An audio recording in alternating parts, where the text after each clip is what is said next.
Jumpa lagi para sahabatku terkasih, semoga kita semua dalam keadaan baik dan sehat. Para sahabatku terkasih, sesi ini saya mau bicara mengenai bulan Kitab Suci Nasional dalam kaitannya dengan bulan September dan juga Santo Hieronymus. Para sahabatku terkasih, dalam bulan September, Gereja Katolik Indonesia memperingati bulan Kitab Suci Nasional atau yang sering disingkat dengan BKSN. Sebuah perayaan yang penuh makna bagi umat Katolik di seluruh wilayah Indonesia. Pertanyaan yang barangkali muncul adalah bagaimana tradisi BKSN ini dimulai atau berawal. Demikian juga apa tujuannya. Kemudian di sini nanti kita akan lihat apa hubungannya dengan Santo Hieronymus. Para sahabatku terkasih, untuk menjawab hal ini, kita perlu melihat ke belakang sejarah Gereja Katolik Indonesia hingga ke Konsili Vatikan yang kedua. Dalam Konsili Vatikan kedua, terdapat sebuah dokumen yang berbicara tentang kitab suci. Dokumen itu namanya Dei Verbum. Dei Verbum itu dalam bahasa Latin, kalau diterjemahkan ke dalam bahasa Indonesia, Dei itu Allah, Verbum itu sabda, maka artinya adalah sabda Allah. Dalam Dei Verbum, para bapak konsili mengadvokasi pentingnya membuka akses luas kepada kitab suci bagi seluruh umat beriman. Konsili ini juga mengajak umat beriman untuk aktif membaca kitab suci. Dan untuk membuka pintu ini, langkah pertama adalah menerjemahkan kitab suci ke dalam bahasa setempat, termasuk juga dalam bahasa Indonesia. Dan lebih menariknya lagi pada saat-saat ini para sahabatku terkasih, di beberapa daerah seperti kami yang di Sumatera Utara, kitab suci ini juga diterjemahkan ke dalam bahasa-bahasa daerah yang ada di sini. Dan dengan itu umat bisa memahami kitab suci itu menurut bahasa daerahnya sendiri. Ini hal yang menarik, hal yang unik. Dan ini sebuah kemajuan yang sangat baik yang kita temukan dalam Gereja Katolik.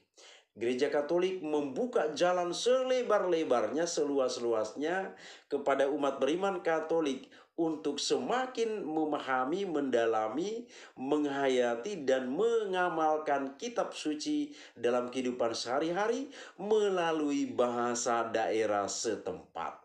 Jadi ini sesuatu yang sangat baik para sahabat untuk kita umat Katolik di Indonesia. Ini merupakan upaya yang dimulai sebelum Konsili Vatikan kedua, dan Gereja Katolik Indonesia telah menyelesaikan terjemahan seluruh kitab suci, baik Perjanjian Lama maupun Perjanjian Baru. Para sahabatku terkasih, namun Konsili Vatikan kedua mendorong terjemahan kitab suci yang ekumenis, yakni terjemahan bersama oleh Gereja Katolik dan Gereja Protestan yang ada di Indonesia. Mengikuti anjuran Konsili Vatikan kedua ini, Gereja Katolik Indonesia mulai berkolaborasi dengan Lembaga Alkitab Indonesia atau LBI untuk menerjemahkan kitab suci secara bersama-sama. Ini menghasilkan terjemahan resmi yang diakui oleh Gereja Katolik dan Gereja Protestan di Indonesia. Poin yang membedakan adalah kitab-kitab Deuterokanonika. Kita ketahui ada perbedaan kitab suci antara Gereja Katolik dengan Gereja Protestan adalah bahwa dalam Gereja Katolik ada kitab Deuterokanonika. Sementara dalam Gereja Protestan kitab Deuterokanonika ini tidak ditemukan. Dan tentang kitab Deuterokanonika ini sudah saya ulas pada konten sebelumnya. Kalau para sahabat mau tahu tentang hal ini, silakan buka konten saya dengan nama akun Albert Kuta. Di sana para sahabat akan menemukan itu. Para sahabatku terkasih, meskipun kitab suci telah diterjemahkan ke dalam bahasa Indonesia, umat Katolik Indonesia belum benar-benar mengenalnya dan mulai membacanya. Jadi sudah ada kemudahan yang dibuat oleh gereja, tapi umat Katolik belum mengenal kitab suci itu, apalagi membacanya. Jadi umat Katolik perlu ada metode-metode atau langkah-langkah yang harus dibuat oleh gereja supaya kitab suci ini masuk ke dalam hidup umat Katolik itu sendiri. Para sahabatku terkasih, Lembaga Biblika Indonesia sebagai lembaga dari Kantor Wali Gereja Indonesia atau KWI untuk kerjasama dalam urusan kitab suci mengambil inisiatif untuk memperkenalkan kitab suci kepada umat dan mendorong mereka untuk mulai membacanya. Jadi di sini ada sebuah inisiatif dari Lembaga Biblika Indonesia. Salah satu langkah yang diambil adalah mengusulkan dan mendorong Hari Minggu Kitab Suci secara nasional. Jadi ini adalah langkah pertama untuk memperkenalkan kitab suci kepada umat Katolik di Indonesia. Lembaga Biblika Indonesia melakukan 2 kali pendekatan. Pertama, pada tahun 1975, yakni untuk menyambut terbitnya Alkitab Ekumenis, Lembaga Biblika Indonesia menyarankan setiap paroki mengadakan misa syukur pada bulan Agustus. Kemudian pendekatan yang kedua, pada tahun 1976, 1 tahun kemudian, bahan-bahan langsung dikirim kepada pastor-pastor paroki untuk Hari Minggu Kitab Suci Nasional tanggal 24 dan 25 Juli 1976, lengkap dengan bahan pendalaman, diskusi, dan lain sebagainya.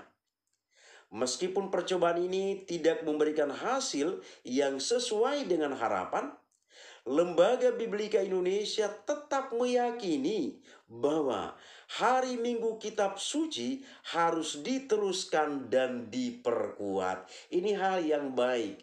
Artinya Lembaga Biblika Indonesia punya sebuah sikap yang jelas bahwa ini harus tetap dikembangkan untuk memperkenalkan kitab suci kepada umat Katolik yang ada di Indonesia.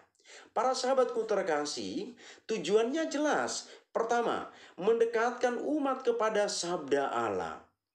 Kitab suci adalah sumber iman bagi seluruh umat, dan setiap orang harus dapat melihatnya dari dekat dan mengenalnya lebih baik.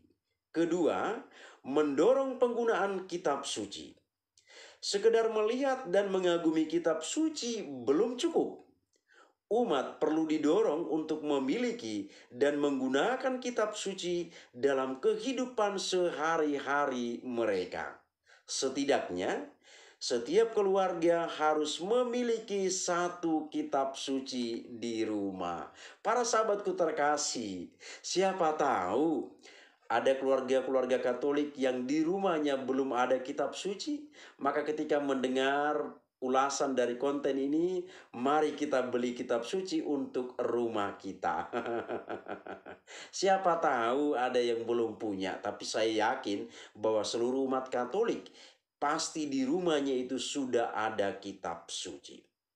Para sahabatku terkasih, seiring berjalannya waktu, minat umat untuk membaca dan mendalami kitab suci semakin berkembang.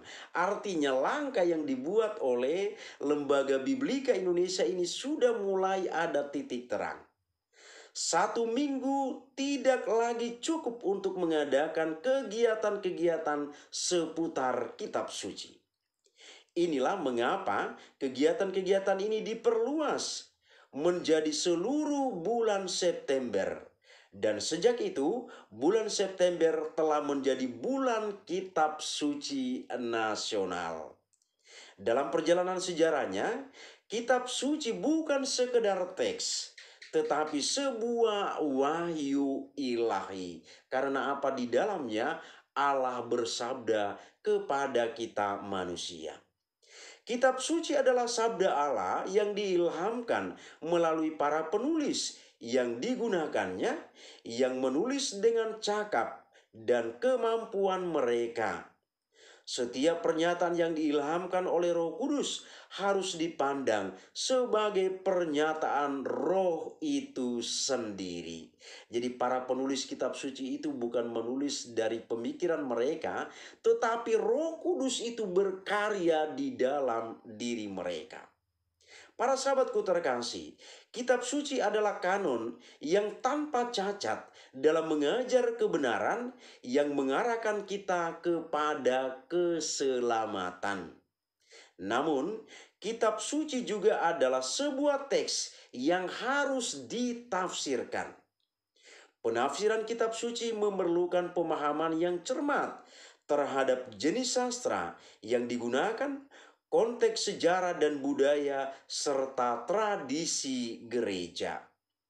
Kitab suci mengemban sabda Allah dan penafsiran harus dilakukan dengan Roh Kudus sebagai panduannya. Maka di dalam gereja Katolik yang menjamin ini adalah para bapak gereja.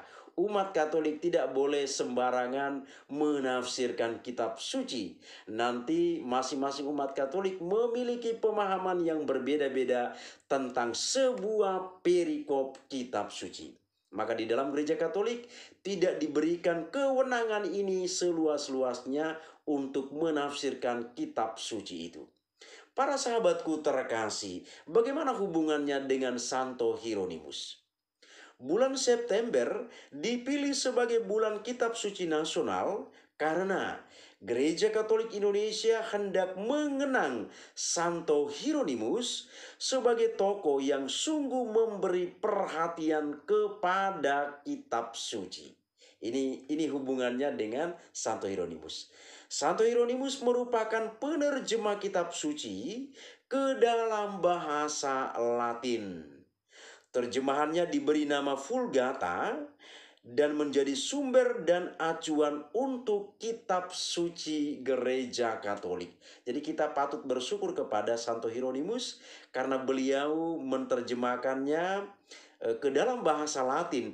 Akhirnya dari bahasa Latin ini bisa diterjemahkan ke dalam berbagai bahasa di dunia, termasuk kita di Indonesia diterjemahkan ke dalam bahasa Indonesia. Para sahabatku terkasih, ada satu ungkapan Santo Hieronymus yang menarik. Dan ini kiranya menjadi sebuah acuan motivasi bagi kita untuk semakin mencintai kitab suci. Santo Hieronymus mengatakan demikian. Barang siapa tidak mengenal kitab suci, maka ia tidak mengenal Kristus. Hal ini sangat wajar, sangat logis, sangat masuk akal. Kalau kita hanya membeli kitab suci dan menyimpannya di rumah tanpa membaca dan memahaminya, bagaimana mungkin kita bisa mengenal siapa Yesus sebenarnya dalam kehidupan kita sehari-hari? Maka pernyataan Santo Hieronymus ini, para sahabatku terkasih, kiranya memotivasi kita, menjadi motor bagi kita untuk semakin mencintai kitab suci dalam kehidupan kita sehari-hari. Dan beliau meninggal dan diperingati oleh gereja pada tanggal 30 September. Jadi ini menjadi jelas bagi kita mengapa gereja Katolik melakukan BKSN ini pada bulan September. Ini sudah jelas bagi kita bahwa ini tentunya berhubungan dengan tokoh besar dalam gereja kita, yakni Santo Hieronymus. Demikianlah para sahabatku terkasih, sedikit ulasan atau paparan untuk kita. Semoga bermanfaat. Terima kasih, Tuhan memberkati.